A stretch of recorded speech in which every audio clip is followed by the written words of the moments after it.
In the C-Class with a panorama sunroof, remove the wind deflector. To do this, open the sunroof.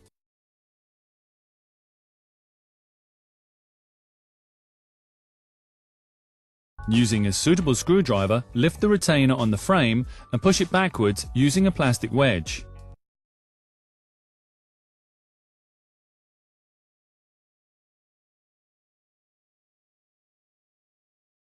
Of course, perform this step on both sides.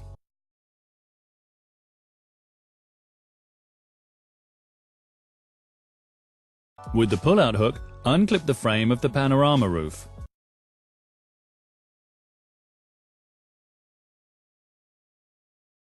Fold the deflector up and move it up gently at the two mounts.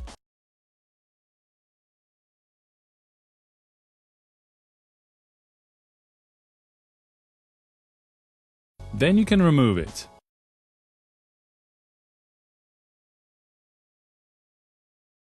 Remove the two steel brackets. Using the unclipping device, lift the two front mounts and slide them out forwards. Thus, your work is complete.